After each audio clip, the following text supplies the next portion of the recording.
What's up guys, it's Chris Majestic, and today we're going to talk about some new home theater speakers.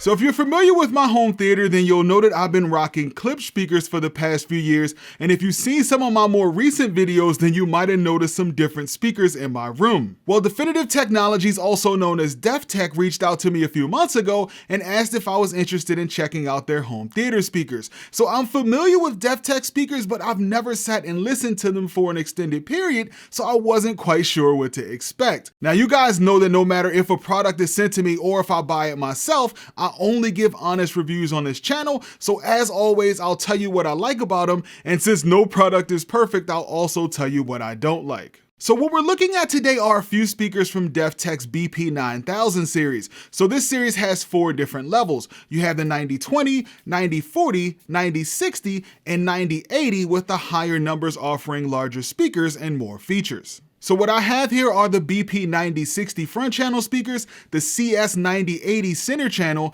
the CS9040 center channel, and the A90 up-firing add-on speakers. So first let's start with the tower speakers. So the BP9060 retails for $1,200 and has a nice sleek and modern design. It weighs about 50 pounds and sits about 45 inches tall with the base attached, and comes with both carpet spikes as well as hard floor glides that screw into the bottom. So these towers look pretty unassuming at first glance, especially when you're used to seeing big copper Klipsch drivers, but once you see what these speakers are hiding, then you might take a second look. So the front of the BP9060 has 2 4.5-inch mid-range drivers and a 1-inch aluminum dome tweeter. So again, this seems pretty basic, but that's only half the story. What you might not know about the BP9060 is that it's also a bipolar speaker, so it's actually hiding another 4.5-inch mid-range driver and tweeter on the back of it, which has a pretty cool effect on sound that I'll talk about in a little bit. And if that wasn't intriguing enough for you, it also has a 10-inch powered subwoofer with dual 8-inch bass radiators built right into the cabinet. So since these speakers have a powered sub, you'll have to power them, so around on the back you'll see a power jack, a dedicated LFE input even though you don't have to use it, an adjustable knob for the subwoofer level, and 2 sets of binding posts for both the main speakers and the Dolby Atmos height speaker. Overall, I have to say that I really like the design of these speakers, and the glowing DefTech logo on the front of each speaker is a nice touch. So you'll notice I mentioned the Dolby Atmos speaker input, and that's because this speaker actually is hiding one more feature. So the top of the speaker has a nice silver brushed aluminum plate, but if you remove that plate, you'll see a small 2-pin socket. Well, that socket is for the optional A90 up-firing speaker. So the A90 sits perfectly on top of the cabinet for a nice and seamless design, making the entire cabinet slightly taller. The A90 speakers retail for $500 for a pair and work with all of the BP9000 tower speakers, excluding the BP9080X, since that already has an up-firing speaker built in. And if you're not familiar with up-firing speakers, they're meant to mimic ceiling speakers for Dolby Atmos and DTS:X by bouncing the sound off the ceiling and back to your seat. So as long as you have the right type of ceiling shape and height, up-firing speakers can do a decent job of convincing you that the sound is coming from above. Alright, so now on to the center channel speaker. So DefTech sent out the CS9040, which has 2 4.5-inch mid-range drivers, a 1-inch tweeter, and an 8-inch bass radiator. So the CS9040 retails for $500, and even though it doesn't have a powered subwoofer like the tower speakers, the 8-inch bass radiator should provide a bit more bass compared to the average center channel speaker. Well, after being intrigued with the idea of a powered subwoofer in a center channel speaker and the fact that I like big center channels, I actually went out and bought the CS9080, which cost $1,000 and has 5.25-inch mid-range drivers, an 8-inch powered subwoofer with a 10-inch bass radiator. Now to be fair, I could have gotten a CS9060, which cost $700, but of course I wanted the bigger one.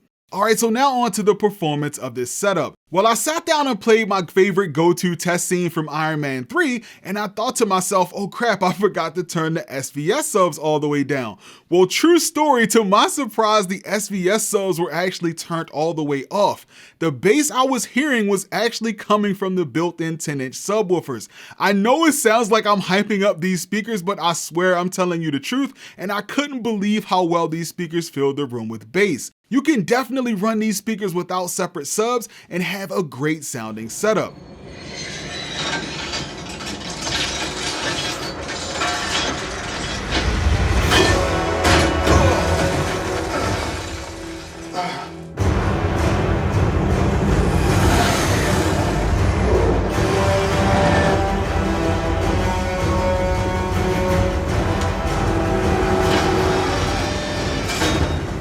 was also amazed at how wide the soundstage was. I was wondering how on earth these speakers were doing this, and that's when I realized that the speakers were actually bipolar. So clearly I missed that part during my research, but I was pleasantly surprised by the sound from the rear-facing speakers. It's just one of those things that you have to hear for yourself since it's kind of hard to explain, but it basically just makes the speakers sound much bigger than they actually are. Alright, so what about the A90 up-firing Dolby Atmos speakers? Well, these speakers were about on par with other up-firing Atmos speakers that I've heard. Now, for a few years, I did have up-firing Klipsch speakers, and up-firing speakers do tend to work well in my room. That being said, the A90 speakers did an okay job of reflecting the sound, so like I always say, if you can, I always recommend actual in-ceiling speakers. As far as the performance of the center channel speakers, I first started out with the CS9040, and the dialogue and other effects were crystal clear.